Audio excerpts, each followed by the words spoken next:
a girl who wants to live her best life. I have 2 younger sisters. I'm the firstborn, and I like drawing and singing, and I like doing math as well.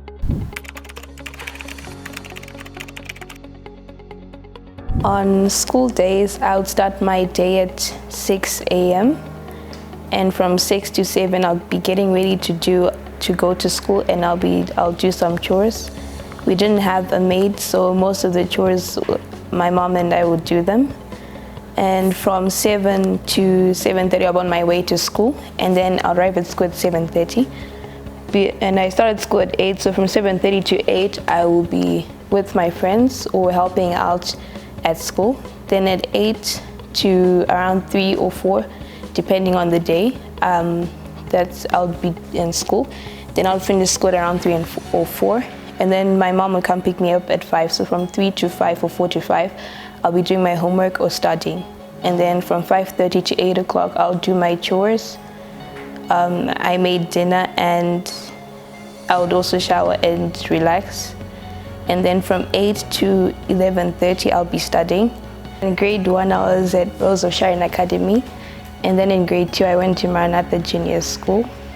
And I was always in the top 5 students. And most of the time, I was the first or second student. So I always wanted to be in first place. So in primary, in grade 2, the first time I was number 1 in my class, and then in the whole stream I was number 2, and I got a trophy. Most of my classmates could not take the fact that I would usually beat them, so then they were motivated to work harder and do their best, and that also motivated me because it was very competitive.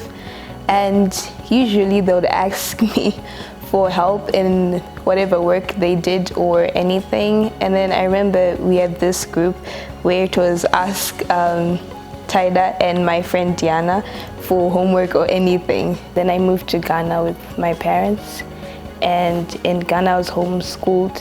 And in August I went to Association International School and wrote my entrance exam, and then I passed, so then they skipped me into Form 2.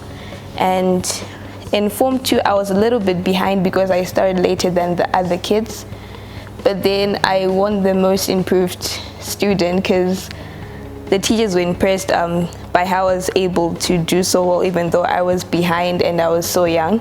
So then Form 3, I won 3 prizes, and I did 10 subjects IGCSE, so out of 10 I won 3 prizes. And then in Form 4, I wanted to win most of the prizes and be one of the top students in my class because my best friend was always the top student in my class, so I wanted to also beat her.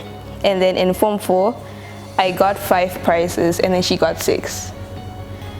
Then I wrote my IGCSE in 2019 June, and I got 4 A stars, 5 A's, 1 B. And in 2019, I moved back to Zimbabwe and went to Hillbright Science College and did my A-levels. Since the schools here in Zimbabwe started in January, I was a bit late, so they couldn't take me from Form 5. So then I went to Hillbright Science College to just while up time before I go to an actual school. I remember when I first went to Hillbright Science College, I noticed that they would put the names and the grades of those who had won awards from Cambridge in their admin, and I also wanted to be part of that, so then that motivated me to do my best so that I could get a chance to be there. And then I wrote my AS tests, and then I passed, so then the teacher said it would be okay for me to write my A-levels in June, and in June I wrote my A-levels and got 15 points. The first time I thought about medicine, I watched this show, and in this show there was this surgeon who saved a little girl's father for 50 cents, and my heart was touched because it's quite expensive getting some, like if you're really sick, sometimes you can't get your treatment because it's expensive and all that. And I wanted to do medicine because I want to help people everywhere in the world in a way. And here in Zimbabwe especially, I want to help people because here in Zimbabwe not so many people can get the treatment they need. So I want to be a doctor and motivate other people to also be doctors so that we can help everyone. After medicine, I see myself maybe working in a hospital for like a year before or 2 years before I choose what I want to major in. At the moment, I want to be a cardiologist. So, but maybe that can change on the way. My advice is that they continue working hard and they should not give up, and they should do it because they want to and because they love doing it, not because they're forced to do it. And they should set an example to everyone else and inspire people as well.